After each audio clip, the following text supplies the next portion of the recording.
I have noticed now is massive ang development dito po sa tapat ng MOA. Grabe, ang daming construction. If you are new to my channel, please do subscribe and hit the bell button for the latest update. Or you can message me in my WhatsApp and Viber at 0927-472-4976. Or you can chat me in my messenger at Reynaldo Jr. Pundulan Miliada to get the latest update. And welcome back to my YouTube channel. My name is Ray Miliada. And for today, bisitahin namin yung aming client dito sa Las Piñas Resort. At i-feature ko naman ngayon sa inyo yung kanilang restaurant, which is very tasty yung kanilang pagkain and very delicious yung kanilang crispy pata, and of course their presentation is so professional. Kung mahilig kayo hang out, no, right guys, visit nyo po yung kanilang restaurant dito po sa loob ng BF Resort. Actually, right here, nandito tayo ngayon sa Cavitex, which is tonight, no? It's around 6:52 in the evening. But look at the road, no? Walang traffic and very fast yung ating travel because this Cavitex ay nag-create talaga siya ng massive opportunity dito po sa bayan ng Cavite, General Trias, Tanza, and even going to the Tagaytay area. And you know guys, na yung Cavite-Laguna Expressway is kalugtong nitong Cavitex. Well, exciting para sa ating mga taga-Tanza, taga-Noveleta, Cavite City, Cavite, General Trias, and of course guys, the Sangli International Airport. Well, andito tayo ngayon sa may Nyug area going to the Bacoor. This is no good, no? Kapag during rush hour, kasi talagang bumper to bumper ang mga sasakyan dito, which kung may kayong lakad is madidelay talaga kayo guys, kasi look at this is a sample bumper to bumper. Kapag dinedire-diretso nyo po yung kalsada yan going to the Bacoor, and then Molino Boulevard, then going to Molino papuntang GMA, Dasma, yun po is napaka-congested. Unlike dito po sa going to Cavite, no, General Trias, Tanza, is very wide ang mga kalsada, and at napakadaming mga malalaking developer ngayon ang nag-move out, no, papunta dito sa Cavite, Tanza, General Trias, because of the big tree.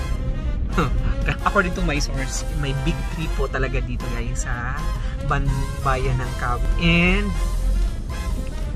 Cavite, Tanza area, General Trias, may big tree po. According to my source, yung big tree na yan guys is the big developers na kilalang kilala sa Philippines. Una po is the SM. Yan, SM Prime, SM, kasi nag-put up sila ng SM City, Tanza, and look at the SM 13.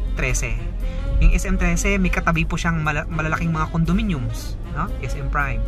Then, yung Mega World, the Maple Grove. Well, the Maple Grove, alam niyo naman yung project ng Maple Grove, which is the Eastwood, the McKinley Hills, at napakadami pa eh.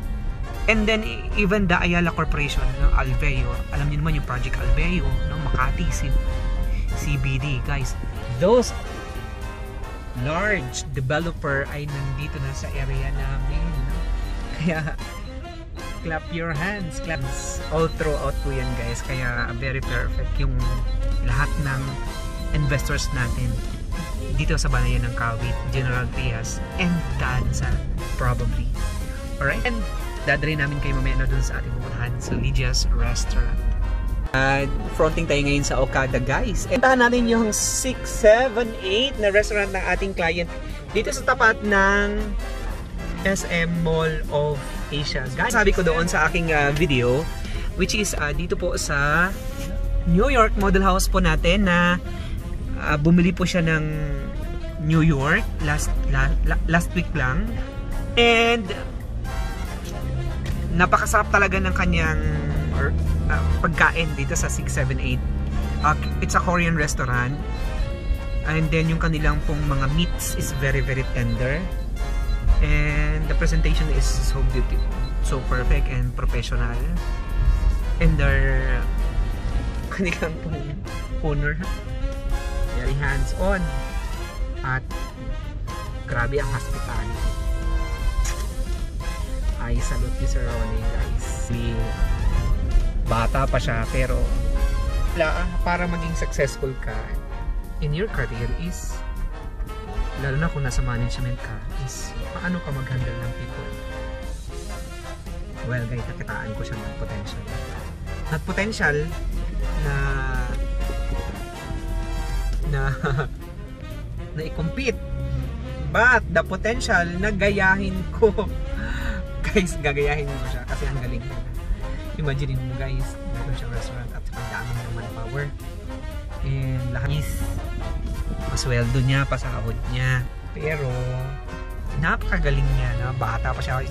He is 40 years old and very hands-on.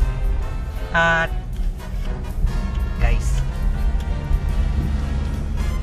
ang bait tao. Sir Ronnie, see you later. Look at this. Dito na naman tayo sa Mall of Asia. It's fantastic. Mall of Asia, guys. Wow. Actually, guys, meron po akong unit dyan sa shore, sa sea. At sa sea, na binibenta po doon sa aking isang client. Condominium ay sa 27 square meter. Binibenta po niya ng 8.5 million pesos. Dito po sa tapat ng SM Mall of Asia.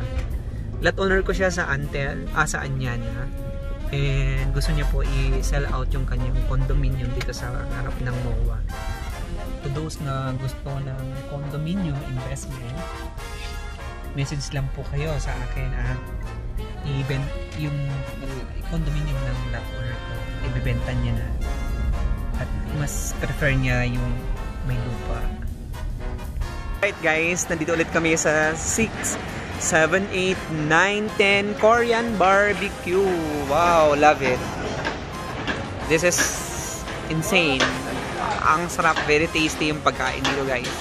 What I have noticed now is massive ang development dito pa sa tapat ng MOA.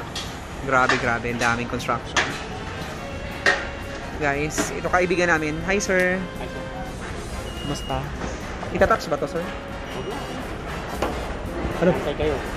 Oh my god. Sir, kumusta? Pauwi ka na ba? Sana. Hala. Nagpupunta ako sa... Sige sir.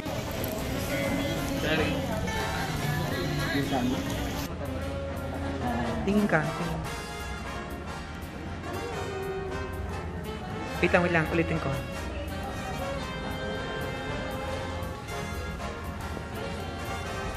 Okay na.